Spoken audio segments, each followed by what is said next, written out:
Hey, did you know that there is no fear in this market? It keeps going up. Maybe you should be afraid. Let's find out why. Okay, guys, let's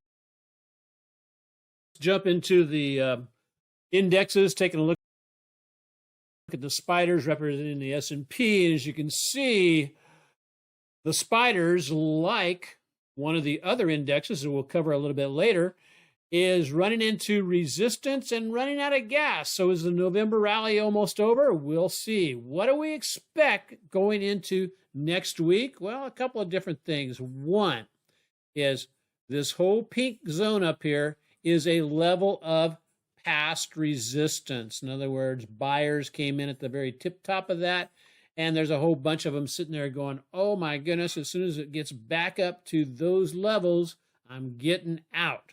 Now, we are approaching those levels really, very, rapidly.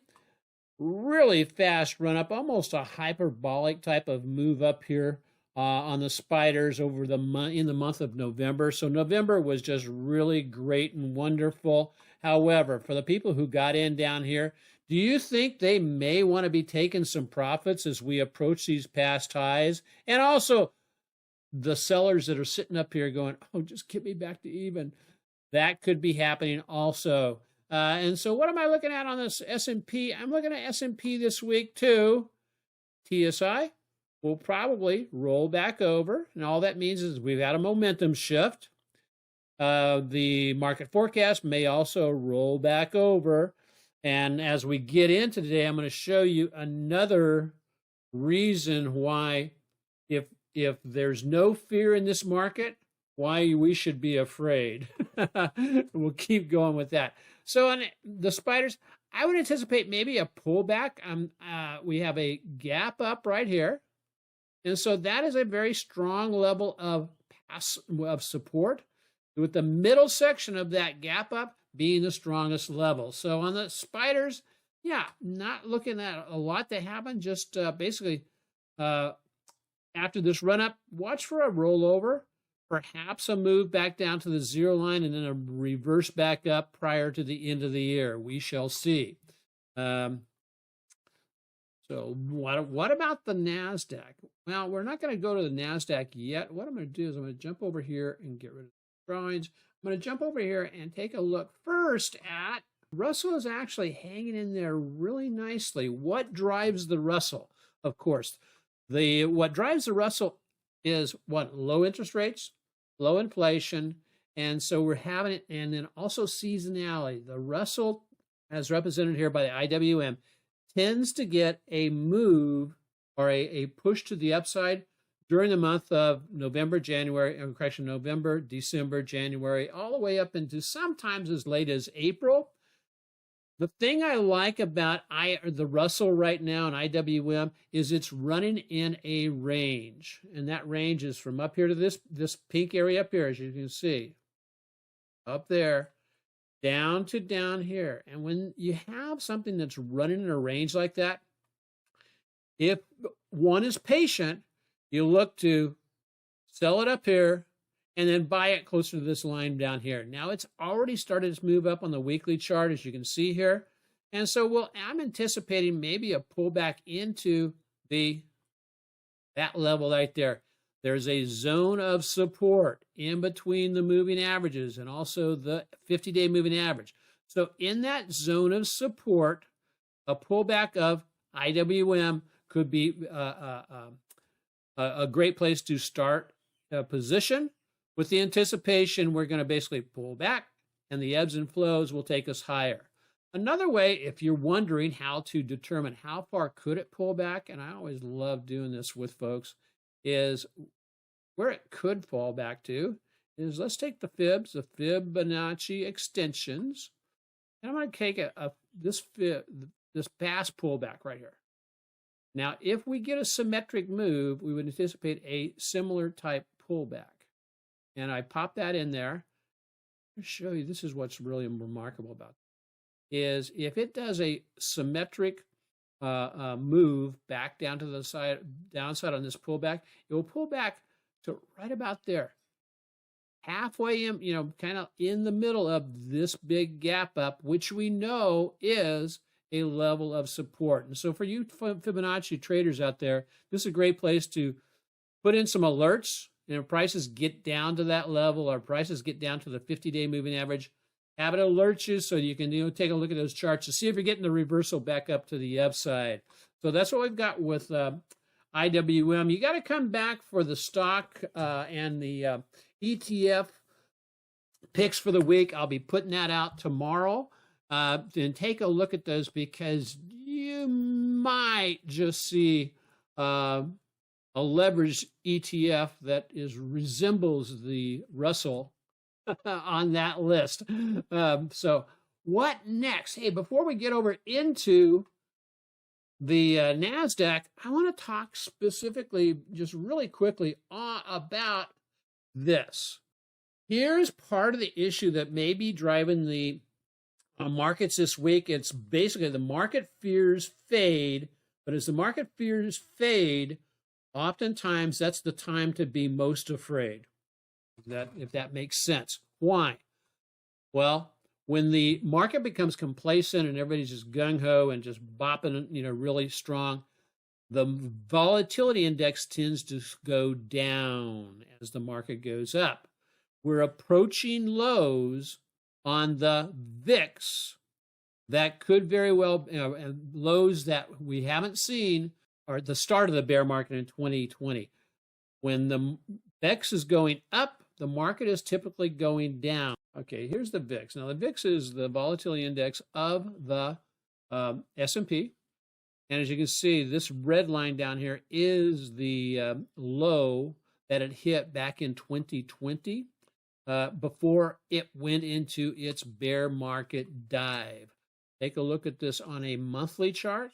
Now we realize this is a secondary indicator, but it's pretty darn interesting how it works out. Here's the beginning of 2020, and this is right before we went into that big COVID dive, COVID-induced bear market that lasted a couple of months. It was a real fast, kind of a flash bear market. Well, could we head towards the same type of thing? Normally, when the VIX does get down in this level here, it makes the top very wobbly, so the market may be getting ready to turn around. Let me know in the comments what you think about this. And again, recognizing VIX is a secondary indicator that we're not going to specifically trade off of, but we can at least be aware that there could be some storm clouds on the horizon. Now let's bounce on over to the NASDAQ. So you can see with the Qs, actually, price action has broken out above the past high from July of 2023. But here's the other highs up here. If I expand this out a little bit, you can see that it does have a little ways to go to reach these past highs over here, but they're still in play. What are some of the interesting things about this particular high, this weekly high, that we need to be aware of? Well, one, I have a shooting star candlestick reversal signal from that would have been Wednesday. Friday was a short day, so not a lot you can tell about that. Let's see if we break back down below the breakout area. So if we break down below the 387.98 level, that could mean we're going to fall back down. Note, here's some of the things that could stop the fall. I've got a gap up here, so that could stop the fall. I've got the 50-day moving average running up from down here. Another gap, another breakout from down here. So those are levels where the fall could be stopped. Now, what I love to do is let's throw a Fibonacci on this real quick to see, well, where might those lines be? Go ahead and draw that in there. And look at that, 618. Well, first, 78.6 retracement puts us down into the middle of the gap. So that's target number one. Target number two, the 618. That's the top of the magic fib box that we talk about a lot. And where is it? It's right there, almost square dab on top of that past high there. Matter of fact, let's get rid of that. And I'll be doggone. Look at how close that is. And so that is an extremely strong level of support right there at the 373 level. So I would be looking for a pullback down in that area. If the rally is going to remain strong, look for it to bounce there and run like a dog up to the upside. Again, what's it going to be dependent on? It's going to be dependent upon lower inflation, no rate hikes. And so it's almost like the Fed has its hands tied. Let me know, do you think the Fed's going to raise the rate one more time before the end of the year? I know what my answer to that is, but leave me a comment on what your answer is. Let's take a real quick look over at the Qs, though, because the Qs also, the TQQ, I'll just lay this out here really quick. The TQQ, as you've noticed the backwardation in the way they value the TQQ, the leveraged ETF, as you can see, it isn't up to the July highs. It's hanging out below it, but I can still take a look at the candlestick patterns, which are still in play. I can still lay on the same prices. And if you're a TQQ trader, well, go ahead and throw in that Fibonacci, because what I've found in trading the leveraged ETFs is that the Fibonacci still work fairly well on them because the people who are trading them are watching those. So if we lay out the same line to demarcation, the 786 means that I need to be putting an alert on the TQQ at 42.22, and then I would put another alert at 41.56, and another alert at the 618, or just slightly above it. Let's say 39.80. That would give me my opportunity to then, if triggered, that alert is triggered, then that directs me to pick up my mobile trading application with Thinkorswim, or if I'm at my computer, I can take a look and say, okay, am I getting a reversal signal off of those levels?